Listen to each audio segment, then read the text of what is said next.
আসসালামু আলাইকুম, কেমন আছেন সবাই? আমি আলহামদুলিল্লাহ। গতকালকেই অ্যানাউন্সমেন্ট হয়ে গেল 'সুড়ঙ্গ 2' আসতেছে ডিসেম্বরে। তো খুব ইন্টারেস্টিং ব্যাপার হচ্ছে কয়েকটা দিন এটা নিয়ে খুব আলোচনা হয়েছে। যদিও আমি আসলে সময় পাইনি মানে এটা নিয়ে কথা বলার। কারণ রাফি ভাই উনার ওয়ালে একটা আ তাণ্ডব তাণ্ডবের শাকিব ভাইয়ের এইটা এবং অর্থাৎ মিখাইলের ওইটা এবং আ মাসুদ অর্থাৎ নিশো ভাইয়ের একটা ছবি এবং আম ইয়ার একটা আ সিয়াম সিয়ামের একটা ছবি। ৩ টার স্ক্রিনশট নিয়ে একটা পোস্ট দিছিল। তো সবাই খুব কনফিউজড ছিলেন যে হচ্ছে কোনটা আসতেছে ফাইনালি। তো আমি ব্যক্তিগতভাবে জানতাম কোনটা আসতেছে। যদিও আমার কথা বলা হয়নি। কারণ ওই যে বললাম আম সিনেমা রিলেটেড কথা একটু কম বলি ইদানিং। কারণ স্পোর্টসের সময় আসছে, স্পোর্টস নিয়ে কথা বলি। বাংলাদেশের আ এখন হচ্ছে অস্ট্রেলিয়াকে আমরা হারালাম। ফ্যান্টাস্টিক অনুভূতি এবং বাংলাদেশ ক্রিকেট ইতিহাসের সবথেকে বড় জয়টা উদযাপন করতেছি। পরপর ২ টা ওয়ানডেতে জিতলাম। অর্থাৎ ২০ বছর আগে একবার জিতছিলাম কার্ডিফে। ওইটাই আমাদের ১ম এবং একমাত্র জয় ছিল। এর পরবর্তীতে এই পরপর ২ টা ম্যাচ। তো যাই হোক, আমি ব্যক্তিগতভাবে জানতাম সুড়ঙ্গ 2 আসতেছে এবং আমি চিন্তা করছিলাম কথা বলব করে আসলে বলা হয়নি। তো ফাইনালি আজকে ডিক্লারেশন চলে আসলো। সুড়ঙ্গ 2 আসতেছে। মানে সবাই ধরে নিছিলেন যে আমি একটা পোস্ট দিছিলাম মনে হয় যে হচ্ছে কোনটা আসতেছে ফাইনালি। অনেকে বলছিল তুফান 2 আসতেছে, অনেকে বলছিল তাণ্ডব 2 আসতেছে, অনেকে বলছিল সুড়ঙ্গ 2 আসতেছে। তো বেশিরভাগই সুড়ঙ্গ 2 নিয়ে কথা বলছিল।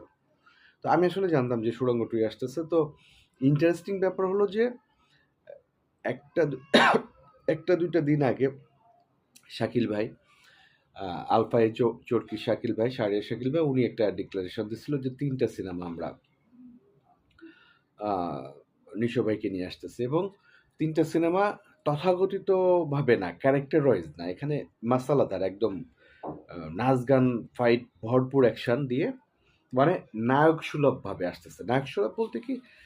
যারা বুঝছেন, যারা না বুঝছেন তাদের বলি। মানে সচরাচর কি হয়? আফরান নিশো ভাই কি ৩ টা সিনেমা করছে 'সুড়ঙ্গ', 'দম' আর হচ্ছে ওই যে আমার 'দাগি'।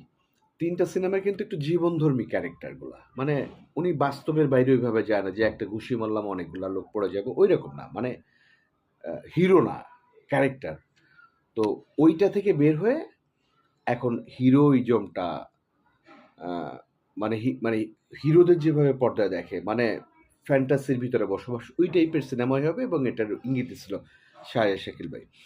এবং এটা নতুন একটা কিছু হতে যাচ্ছে। এটা নিয়ে তো কিছু করার মানে বলাই বাহুল্য যে নতুন কিছু হতে যাচ্ছে এবং যেখানে আলফাই, চরকি, এসবিএফ এর মতো প্রতিষ্ঠান ৩ টা প্রতিষ্ঠান একসাথে, এখানে ভালো কিছু হবে নিঃসন্দেহে। কারণ তাদের বিগত দিনে যত সিনেমাগুলো আসছে, তুফান মানে ম্যাসাকার করে দিছে। জাস্ট ম্যাসাকার করে দিছে। তুফানের কথা বলতে পারি। লাস্ট যে হচ্ছে দমটা গেল। দমটা হ্যাঁ, আপনারা বলতে পারেন অনেকের কাছে ভাল লাগে নাই। আ যে স্লো। কিন্তু আমি আমার একটা কনটেন্টে আমি বলছিলাম যে, আমার কাছে মনে হইছে যে আমি ইরানি কোনো মুভি দেখতেছি কিনা। কারণ বাংলাদেশের কোনো সিনেমা দেশের বাইরে এভাবে শুটিং হচ্ছে এবং তার ভিন্ন ফ্লেভার পাওয়া যাচ্ছে। এটা একটা ভালো দিক ছিল এবং আমার কাছে ভালোও লাগছে। তো সুড়ঙ্গ আমি দেখছিলাম। হলে বসে খুব এনজয় করছিলাম। সুড়ঙ্গ দেখছিলাম কিন্তু রাহেন রাফি ভাই সহ। আমি, রাহেন রাফি ভাই এবং সম্ভবত মিশা ভাই। আমার মনে নেই। মানে তাও একদম সামনে। সিট ওইভাবে পাইনি। একদম সামনে এইভাবে দেখছিলাম, একদম সামনে। বসুন্ধরায় সম্ভবত দেখছিলাম। তো দুর্দান্ত ছিল এবং তমা মির্জা এবং নিশো ভাইয়ের ইয়েটা খুব ফ্যান্টাস্টিক ছিল। এখানে আরো কিছু ক্যারেক্টার ছিল। আমার খুব কাছের কিছু মানুষ ছিল এখানে।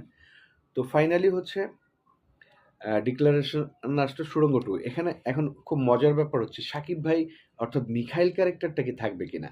কারণ মানে মাসুদ যদি ব্যাক করে তাহলে তো মিখাইলকে লাগবে। এখন যে ব্যাপারটা বলতে চাই, শাকিব ভাই কি ক্যামিও দিবে? যদি প্রপার সেই ইয়েটা না হয়। কারণ এটা তো সুড়ঙ্গ 2 মানে এটা বেজে থাকবে হচ্ছে একদম লিড ক্যারেক্টার থাকবে মাসুদ অর্থাৎ আফরান নিশো ভাই। সেখানে কি শাকিব ভাই ক্যামিও দিবে? আমি আসলে জানি না। আমি পজিটিভলি দেখতে চাই, হয়তোবা দিবে, হয়তোবা দিবে না। বাট শাকিব ভাই যেহেতু নতুন অনেক কিছু ট্রাই করতেছে, দিলে অবাক হওয়ার কিছু থাকবে না। তো ফাইনালি এটুকু বলতে পারি, অ্যাট লিস্ট ঈদের বাইরে একটা সিনেমা আসতেছে, এটা ভীষণ খুশির খবর যে ঈদের বাইরে একটা সিনেমা কেউ আনতেছে সাহস করে। আর ২ নাম্বার হচ্ছে রায়হান রাফি পরীক্ষিত ভাই। রায়হান রাফিকে নিয়ে মানে পরিচালক রায়হান রাফিকে নিয়ে কোনো কথা হবে না। পরীক্ষিত। তার সে যে সময় সবাই স্টার সুপারস্টারের পিছনে ছোটে, সে সময় কিন্তু সে পোড়ামন 2 করছিল। এটা বুঝতে হবে। তারপরে ওই যে আরে শরীফুল রাজকে নিয়ে যে সিনেমাটার নাম মনে আসতেছে না। হিট দিয়ে দিছে কিন্তু এটা স্বীকার করতে হবে। শরীফুল রাজ আর হচ্ছে মিমকে নিয়ে। তো এরপরে এই যে গত ঈদের যে সিনেমাটা, রোজার ঈদের সিনেমাটা, এটা একমাত্র স্টার সুপারস্টার ডিরেক্টরদের দিয়ে সম্ভব এই ধরনের সিনেমা। নতুন পরিচালক হলে উনি ওইটা করতো না। কারণ নতুন পরিচালক হলে সুপার ফ্লপ হতো। কিন্তু ছবিটা চলার কারণ হচ্ছে একমাত্র রায়হান রফি। কারণ উনি স্টার ডিরেক্টর। আম প্রেশার কুকারের কথা বলতেছি। তো ফাইনালি এসবিএফ মানে চরকি এবং আলফাই, শাহরিয়ার শাকিল এবং সর্বোপরি যেখানে রায়হান রাফি ভাই আছে, ভালো কিছু হতে যাচ্ছে। তবে আবারও বলি, অধীর আগ্রহে অপেক্ষা করতেছি এখানে মিখাইল ক্যারেক্টারটা আসছে কিনা বা আসবে কিনা। আ সবাইকে শুভকামনা। সুড়ঙ্গ 2 এর প্রত্যেকটা মানে ক্যামেরা মানে সুড়ঙ্গ 2 এর সাথে যুক্ত সবাইকে অগ্রিম অভিনন্দন। ধন্যবাদ। আসসালামু আলাইকুম। ভালো থাকবেন।